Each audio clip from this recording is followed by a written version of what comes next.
اماں تو کمرے میں پڑی ہو نا، اورنگزیب عالمگیر کی ماں فوت ہو گئی، 350 کمرہ تھا محل کا، اور اماں 12 سال ٹانگوں سے معذور رہی اورنگزیب عالمگیر کی۔ اماں 12 سال کمرے سے نکل نہیں سکی، ساتھ ہی واش روم تھا یا جو بھی اس دور میں طریقہ تھا۔ اورنگزیب جب محل میں آتے تھے تو پھر بھی سیدھے اماں کے پاس جاتے تھے، اور جب واپس نکلتے تھے پھر بھی اماں کے ساتھ۔ اورنگزیب کی ماں کا جنازہ اٹھا تو اورنگزیب نے رونا شروع کیا، پھر سالوں بیت گئے پر اس کے آنسو خشک نہیں ہوتے تھے۔ ایک شخص نے کہا تیری کوئی انوکھی مر گئی ہے، ساری دنیا کی مرتی ہیں؟ اس نے کہا میں بادشاہ ہوں، 24 گھنٹے لوگوں کا آنا جانا ہے، بڑے دبدبے ہیں، بڑے ڈیرے داریاں ہیں، بڑی بھینسیں، بڑی گائیں، بڑے کھانے والے، بڑے لانگری۔ میری ماں بوڑھی تھی، ایک کونے میں پڑی رہتی تھی، پر جب سے وہ گئی ہے یہ مجھے محل نہیں لگتا، مجھے قبرستان لگتا ہے، مجھے لگتا ہے یہ قبرستان ہے۔ ماں اور باپ تو تیری نعمت ہے بھائی۔ بخاری شریف میں حدیث موجود ہے، حضرت اسماء کہتی ہے میری مشرکہ ماں مجھ سے ملنے آئی، کئی سالوں کے بعد دروازے کے باہر آ کے اماں نے آواز دی اسماء تیری ماں آئی ہے،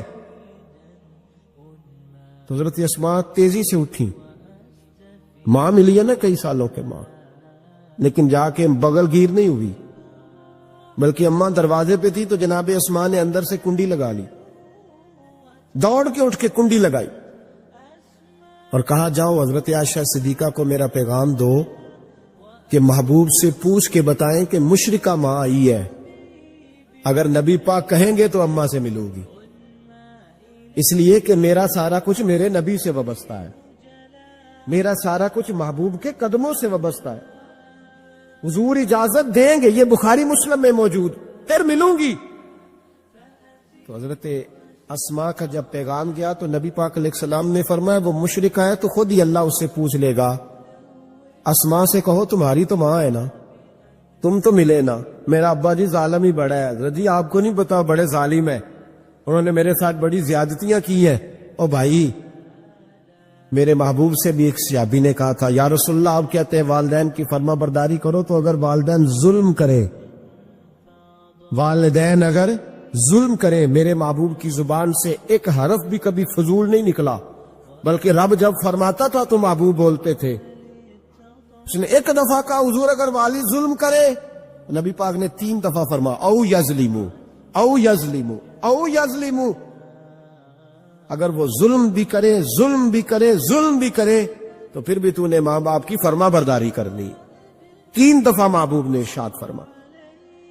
حضرت اسماء کہتی ہیں حضور نے فرمایا تیری تو والدہ ہے نا، تو میل۔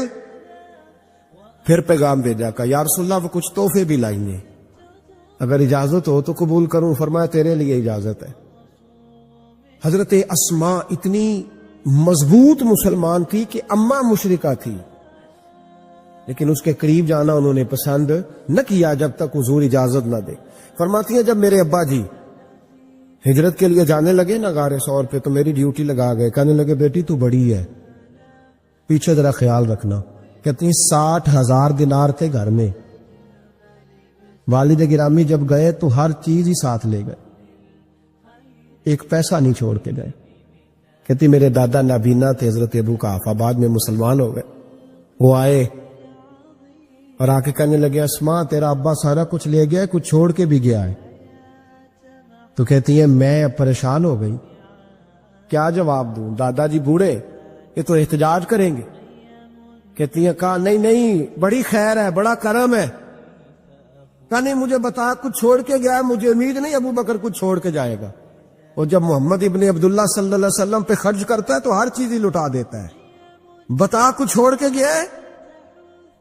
تو حضرت اسماء کہتی دادا جی بوڑھے تھے تو مجھے تجویز آئی، میں جلدی جلدی سے اٹھی، چھوٹے چھوٹے روڑے میں نے کہ گھڑے میں رکھے، اس کے اوپر میں نے ٹاٹ ڈال دیا، میں نے کہا دادا جی پیسے ہیں، ان کا بازو تھام کے تو میں نے وہاں لگا دیا ٹاٹ کے اوپر۔ کہتی ٹاٹ کے اوپر لگایا، یہ نہیں بتایا نیچے کیا، میں نے کہا یہ دیکھیں، کہنے لگی اچھا اچھا ٹھیک ہے، میں نے یہ نہیں کہا پیسے ہیں، غلط بات بھی نہیں کی، اے دیکھیے۔ کہتی ہیں دادا جی کو تسلی ہو گئی، وہ مطمئن ہو گئے، وہ مطمئن ہوئے تو میری آنکھوں میں آنسو آ گئے۔ میں رو پڑی. میں نے کہا دیکھو رب کریم اس عمر میں مجھ سے کیسی خدمتیں لے رہا. جوان بیٹی یہ ہمارا ہنستا بستا شہر ہے اور سارے اپنے ہیں ہم آپس میں، لیکن کسی کی جوان بچی اس محلے دار سے جس کو وہ بچپن سے جانتی ہے، کونے میں جوان بچی 20-22 سال کی اگر ماچس لینی چلی جائے تو شور ہو جاتا ہے. وہ بیٹی نکل آئی ہے جی، ابا جی شام کو گھر آئے تو محلے دار غیبت کریں گے. بیٹی تیری جوان وہاں کھڑی تھی، آج سبزی لینے آئی تھی ماچس لینے، ابا درہ نکال لیتا ہے. بیٹی کیسے باہر چلی گئی؟ بھئی اپنا محلہ ہے، سارے اپنے لوگ ہیں، کیوں پھر بھی نہیں جا سکتی؟ کیسے گئی؟ 5413 فٹ اونچی غار ہے، غار سور.